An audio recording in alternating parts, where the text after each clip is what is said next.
This is our 4th video, and like we said in our last video, we're going to be filming, showing you guys a collage of certain Christian figures who have made it in the public sphere, have highlighted their success stories and inspired a lot of Christians and people who don't believe in God. So we realized in our last video that we were talking way too long. It was 30 minutes about. So we're going to try to cut it down to 15 minutes. That is our ideal time. So we won't do like a current events section for this video. We'll just go right into the collage. So we want to introduce to you our collage. Here it is. The title of it is Faces of God's Glory. I'm not sure if you guys can see each of the pictures, but we have here 5 figures. Some of you guys may know them. Some of them you may not know. But they're nevertheless important. Yeah, so we only brought 5 because we want to make this video short. Yeah. But each figure represents to us a messenger of God. So they represent success, but not only just, success, but that their stories show how God has been with them throughout their course of life, and through their failure and success, it tells us a story about what God wills in their lives. And for TAC, this is so important because we are a success-driven club, but we're not, just trying to succeed for our own personal glory, but really for God's glory. And these people really credit God in all aspects of their lives. And so we want to take you through each figure, give you guys a brief bio, their story of success, and maybe some of the quotes that represent how they think, and hopefully inspires you guys just as they've inspired us. Okay, so all of you might know Linsanity. I don't know if you guys can see this. Yeah, that's right here. He's tossing the ball. And anyways, yeah, I mean, there are key words that some of you might instantly come up when you hear the word Jeremy Lin, and I'm sure that would be like Harvard graduate, undrafted basketball player, Linsanity. And I think among the most important is the word Christian. And he has been very vocal about his faith throughout his career. What he means by vocal is that he's really talking about his faith. Like in all of his interviews, I've seen like 2 or 3 of his interviews, and he's always talking about God, glorifying Him. And yeah, and when you first hear that, some of you might get skeptical because there are many celebrities who are very vocal about their faith, but when you look into their personal lives, it's very not matching, very not in sync with what they say. But Jeremy Lin is one of the exceptions because even before he became a sensation, he was very active in the Christian community. Yeah, for example, the American Asian. In Harvard, he was the president of the Asian American Christian Fellowship. Now I don't know what this organization does, but I think the important part is that he was the president, and I think this is a lesson that we should all learn. Is that leaders, these people were always leaders in their community. They were always the ones in the front leading people. Right, and they didn't wait until I know a lot of people who say that they'll glorify God after they become successful, but I think these people went through the course to success with God, and that shows because even before they had attention, even before they became famous or successful, they've been active in their Christian community. They've been glorifying God. They've been with God, and I think that's like a really good message for us. Yeah, but when I talk about faith now, I don't want you guys to sort of say faith is we just need faith, because he really also has a very hardworking ethic. In 2010, even before he was a sensation, he was always the first player to come into the practice room and practice, and he was the last player to leave the practice room. So that kind of very nicely shows how hardworking player he was. And but he doesn't really talk about how a hard worker he is, because he believes that regardless of how well or how bad he does, eventually his life is a story fabricated by God. And many people are now being skeptical about all this Linsanity hype, because he has been recently sort of in the losing side of the KNICKS. I mean, he had a winning streak, and then he was suddenly losing, and many people are saying that all this Linsanity is just a hype. But I think people should know, what people should know is that Jeremy Lin himself does not really care about all this Linsanity sensation that people are putting up to him, because he believes that regardless of whether he's doing right, whether he's doing good or bad in the court, it's eventually God will take care of him. And his faith in God is always strong, regardless of what people might think of him. And I think there's a very good quote that sort of shows this mindset. I recently read an article, and there was a quote that he said that It's like this, okay. I realized I had to learn to stop chasing the perishable prizes of this earth and give my best effort unto God and trust Him with the results. So that very nicely sums up his humility, his hard-working ethic, and what he believes being a Christian in the court is. Yeah. And another athlete that, you know, represents that kind of mindset is Tim Tebow. And personally for me, regardless of his play on the field, because I'm not really a football mania, but he's really inspirational personally for me, because he, like Jeremy Lin, uses his platform, his field, his fame, his popularity, all that, his success story basically to glorify God. And like the term Linsanity, Tim Tebow also has a word that has been deemed as an actual English word by the Global Language Monitor, which according to like how often it's used, how widely it's used, they confirm it, like if it's a real word or not. And Linsanity and Tebowing, that's the word for him, are actually confirmed by the Global Language Monitor. Even Linsanity? Yes, Linsanity as well. Wow. So Tebowing, if you don't know, is he had a propensity on the field to get down on one knee and pray to God, I think after every touchdown or after every game. I'm not really sure about... Yeah, I'm not a football watcher. Yeah, I'm not really sure about that. I mean, I heard every touchdown. Every touchdown. So he had the propensity to always get down on his knees, and that became really viral, and people have been doing it to, you know, show their faith in the public space as well. But of course, as much as a lot of people love him, there's also that group of people that are against him and his faith, and a lot of people do that Tebowing to mock him and his faith. But regardless of that, it just shows how much of a phenomenon he is. And I recently read, Jeremy Lin is 23 going on to 24. Right. He is 24 going on to 25. So they're both really young, but they're using so much of their time and energy to glorify God. I think that's amazing. Yeah, and we're young. I mean, I want to ask you guys, and I want to ask, ourselves, how much of our time do we really invest in God's world or for God's message or mission? Or do we spend a lot of time just, personal success or personal gain or personal satisfaction? Or do we really use our time and energy like these people to glorify God? And Tim Tebow, there's a lot of hype around him, and he recently went from Denver Broncos over to the New York Jets. So he's in our state. We're in New York, so he's in our state. And for those of you guys who do know the aura around New York, New Yorkers are very cynical, skeptical. They're intellects, so they question a lot of things, and especially if there's a hype around something, around a person, and there's not enough proof that this person deserves that popularity, they will be criticized, and they will be put down. Of course, that's just a stereotype, but I'm saying. And Tim Tebow, when he came over to New York, there have been a lot of hype. And I recently read an article in New York Times, in the opinion section that really talked about him coming to New York and what that really means for him. And so the article says that New Yorkers are sophisticated and that they are going to be cynical and that they are dubious of whether he deserves all this popularity. And a lot of secularists or atheists, they put him down. They say, look at his results. He's not always perfect, and he's not as good as people say he is. But really, the article was really great and enlightening because it really went deep into the core and really talked about his personality, him as a person. And basically, this article stripped him of that statistics, and he really talked about his faith. And they said, why is Tim Tebow such a fascinating and polarizing figure? Not just because he claims to be religious, that claim is commonplace among football stars and ordinary Americans alike. Rather, it's because his conduct, kind, charitable, chaste, seems to actually vindicate his claim to be in possession of a life-altering truth. What that means is that he practices what he preaches. So the more you look into his life, the things that he preaches, he has gone to, I think, the Philippines, and he's preached, he's talked to youths, and he's gone to a lot of, public spaces, and he's talked about faith, and he's talked about God. He's an evangelist, and even like Jeremy Lin in college, he led Bible studies, and he's really out there. He's not just playing football and focused on his success. He's really doing a lot in the Christian community.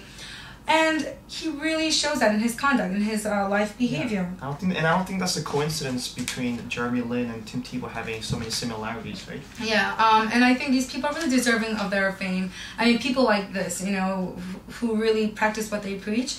And the thing about Jeremy, Apollo's talked about it, but Tim Tebow as well, he says that because he believes God is an author and he's part of a story, that his life is a story. No story is from beginning to end happy, a story is only. Right. There's going to be ups and downs, failures and success, and he says that he's not going to always score a touchdown. He's not going to always do it's not going to always bring great results.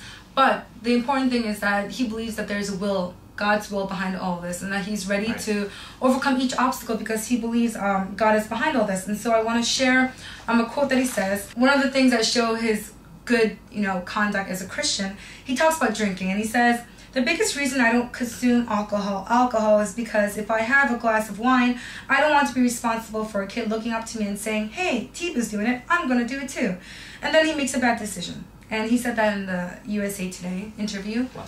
And I really love that kind of attitude, that kind of tone, saying that I'm not going to do something, even though, you can argue about whether drinking is, ethical or non-ethical in the Christian sense. You can argue about it all you want, but Tebow is really being a responsible Christian. He knows a lot of people look up to him, a lot of Christians, young teenagers, they look up to him. And because he knows his sphere of influence, he's not going to do something that's going to cause a bad influence. He really wants to say, I'm a Christian. Look, I'm a Christian. I believe in these morals. I'm going to live this way because I believe in God, and I know God wants me to do this, and I'm going to show you that kind of story through all of my actions. And that message is very clear, and I'm really inspired by that. And I personally, I want to live my life that way too. And I think Christians, there's a lot of irresponsible Christians out there, but I think he's one of the people who is responsible. Yeah, he's basically going beyond, I am responsible for my own body to I'm responsible for all the little kids looking up to me, right? The community that he represents. Right. So that's Tebow. You want to talk about, we have here someone, you probably, I don't know if you guys would know him,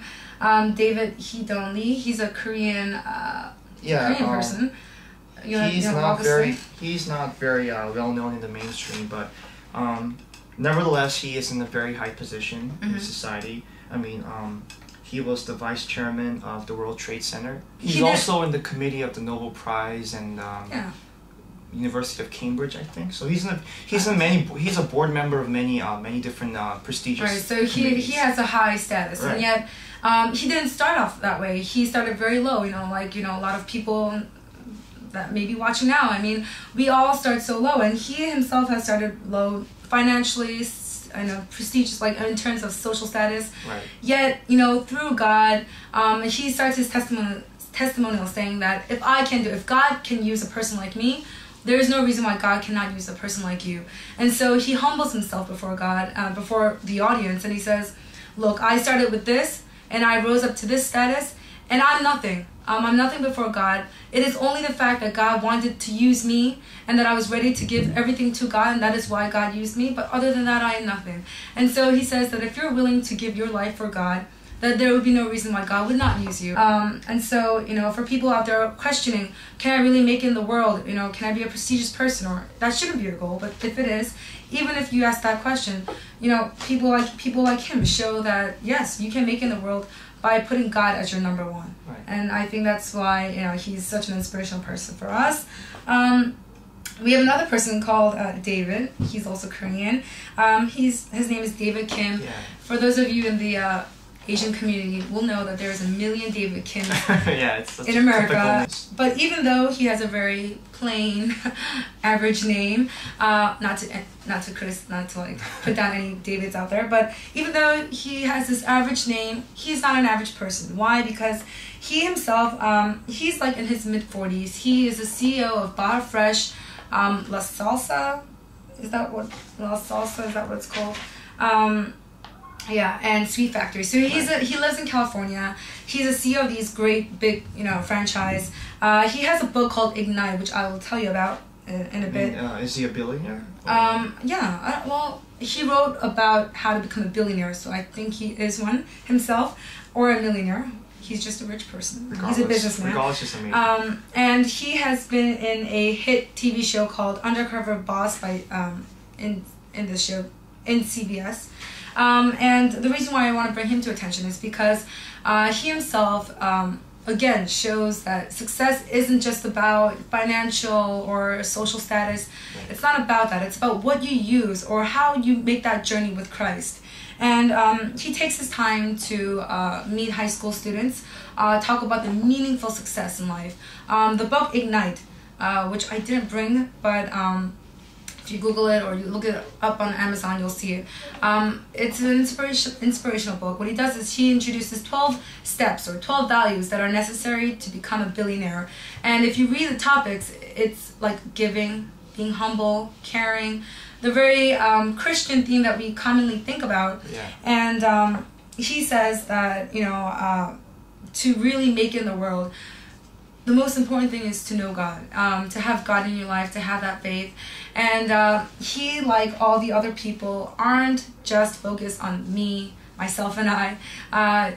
Again, he takes time to meet students, use his sphere of influence wherever he goes to just carry out that message. Yeah, and come to think about it, all these 4 people have always been very active in the community. It's not about themselves and their profits. Yeah. They've always reached out to churches, to even prison ministries, you know, like Kim High School.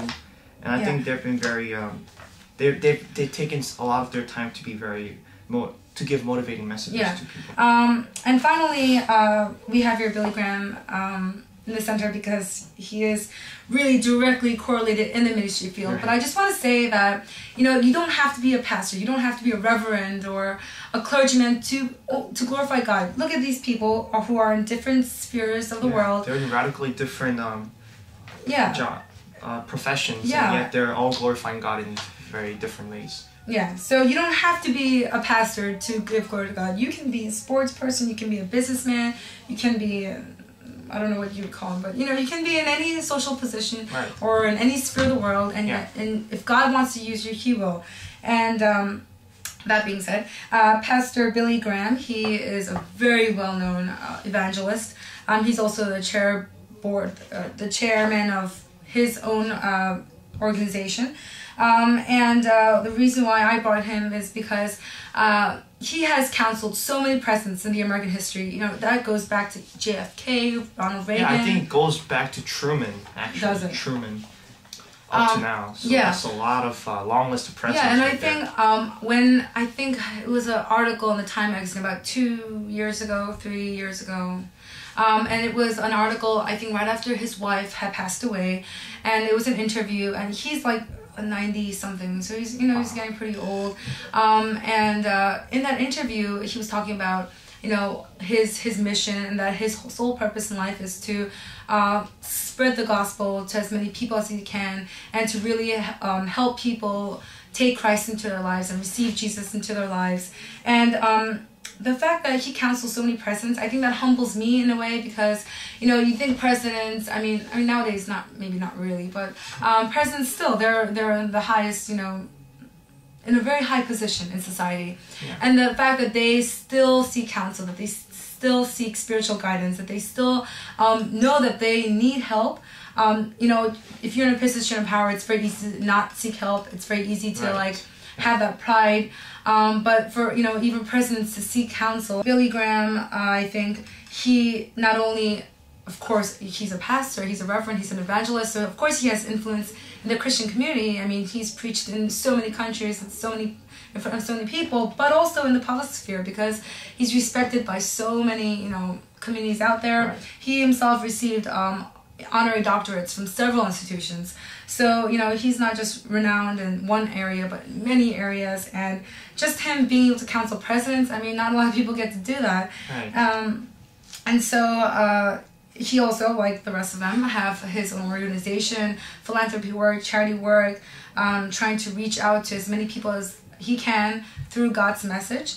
And so we are trying to keep this video short, so we'll leave it off here. These 5 people, really, if you guys want to know more about them, we will provide links in the description box with some of the articles that we have found about each of these people. But really, they are very inspirational. If you really want to ask, can I succeed while keeping my faith in Christ? Yes, you can. And I think even though we only brought 5 people, there are so many people out there who prove it in their lives that you don't have to drink to get along in the social world. You don't have to give up God to be good in the sports world. Right. You know, you don't have to, I don't know, you don't have to give up church to get to a social prestigious position.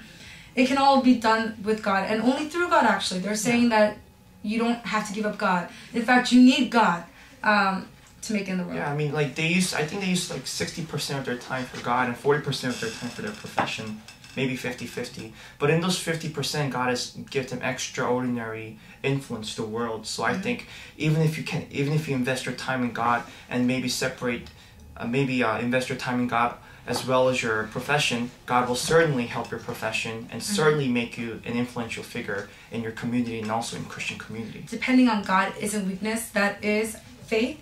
And I just want to leave off saying that I hope you guys understand that success should be for God, and that you should depend on God and have faith in Him, and that God will take care of it. Maybe you won't reach the prestige level as they have. Maybe you won't be as famous as them.